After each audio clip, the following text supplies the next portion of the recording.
ایک بادشاہ تھا، وہ پھولوں کی سیج پہ سویا کرتا تھا، خادمہ اس کے لیے پھولوں کی سیج بچھایا کرتی تھی۔ مدت گزر گئی، پھولوں کی سیج پہ سونے کا عادی تھا۔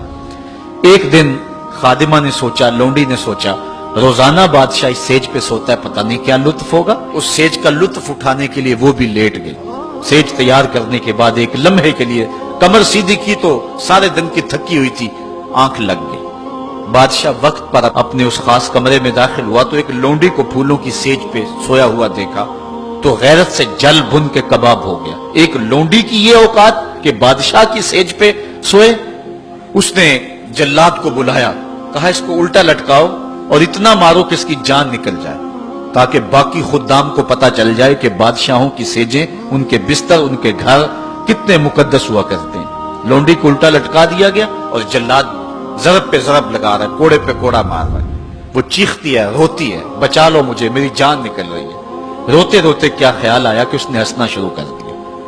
بادشاہ نے جلاد کو کہا رک جا، اس لونڈی سے پوچھ روئی کیوں ہے، اسے یہ بھی پوچھ ہنستی کیوں ہے۔ جلاد نے کہا لونڈی بتا روتی کیوں ہے۔ اس نے کہا تجھے نہیں پتا جب کوڑا لگتا ہے تو جان نکلنے کو آتی، نزع کا عالم طاری ہو جاتا ہے۔ کہا یہ تو سمجھ ہے، لیکن ہنستی کیوں ہے؟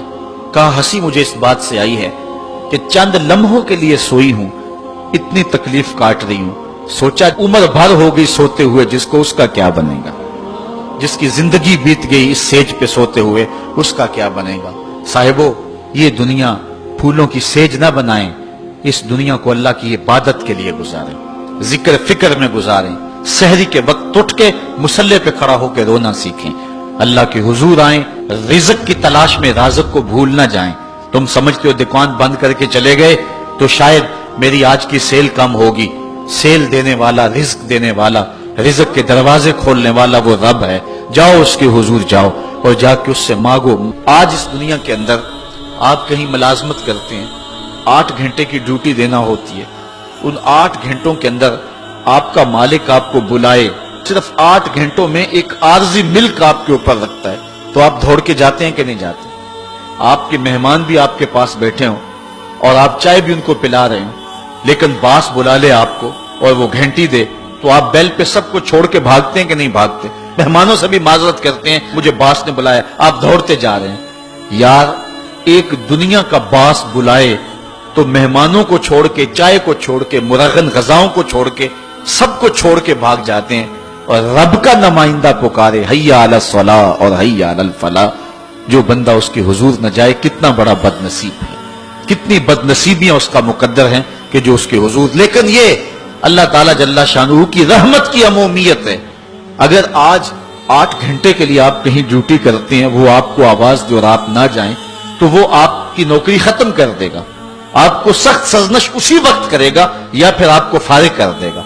لیکن اللہ تعالیٰ جل شانہ اس کی نافرمانی پہ نافرمانی کرتے رہیں، کبھی اس نے رزق کے دروازے بند نہیں کیے، بلکہ جو نہیں مانتے ان کو اور زیادہ دے رہا ہے، کیونکہ ان کا حصہ صرف دنیا پہ ہی ہے نا، آخرت میں تو حصہ ہی کوئی نہیں ہے۔ بلکہ فرمایا اگر مسلمانوں کی دل جوئی کا لحاظ نہ ہو تو میں کافروں کے گھروں کی سیڑھیاں بھی سونے اور چاندی کی بنا دوں، چونکہ انہوں نے دنیا کو دیکھا ہے، آخرت ابھی دیکھی نہیں ہے، ورنہ جو ان کے لیے آخرت میں رکھا گیا ہے، دنیا کی کوئی شے ان کے نزدیک حیثیت ہی نہ رکھے۔ بلکہ حدیث میں آتا ہے، صاحب مشکات نے اس کو لکھا کہ دنیا کے اوپر جس کو سب سے زیادہ تکلیفیں پہنچی ہوں گی وہ جنت میں لے جایا جائے گا، اور ایک مرتبہ جنت میں جو ہے وہ داخل کر کے نکال دیا جائے گا، اور کہا جائے گا کہ بتا دنیا کے اوپر تجھے بڑی تکلیفیں پہنچی؟ وہ کہے گا یا اللہ مجھے تو کوئی تکلیف پہنچی ہی نہیں ہے۔ جنت کی صرف آب و ہوا سارے دکھ ختم کر دے گی، اور جس نے تخت و تاج پہ بیٹھ کے بھی زندگی ساری گزاری ہو، حدیث میں آتا ہے اس کو جہنم میں ایک ڈبکی لگائی جائے گی، اور پھر اس کو کہا جائے گا بتا تو دنیا کے اوپر کوئی راحت پائی ہے؟ وہ کہے گا مالک دنیا کے اوپر میں نے کوئی سکھ دیکھا ہی نہیں ہے۔ ایک ہوتا جہنم کے اندر دیا جائے گا، دنیا کے سارے سکھ ہی بھول جائے گا کہ میں وہاں بادشاہ ہوا کرتا تھا، میں وہاں حکمران ہوا کرتا تھا، پوری دنیا کو میں نے جو ہے وہ ریوڑ کی طرح ہانکا تھا اور انسانیت کا قتل کیا تھا، میری رونق اور میرا تکبر دنیا کو جکا دیتا تھا۔ اس کو کوئی شے اور اپنی کوئی آکڑ اور کوئی بات یاد نہیں رہے گی، صرف ایک ڈبکی کی بات ہے۔ اور جس نے دکھ پہ دکھ کاٹے، غربت، تنہائی، دکھ، اذیت، مصائب، آلام، مشکلات، لیکن ایک بار جنت سے گزار کر کے جنت کی صرف آب و ہوا ہی سنگھائی جائے گی، اس کو کہا جائے گا بتا دنیا کے اوپر تجھے کوئی دکھ پہنچا؟ وہ کہے گا میرے رب دنیا پہ مجھے کوئی دکھ نہیں پہنچا۔ اب بتائیے کہ اللہ کے حضور ہم حاضر ہوں یا کہ دنیا کوئی منشا و مقصود بنا لیں؟ ہماری زندگی کی ڈگر کیا ہونی چاہیے؟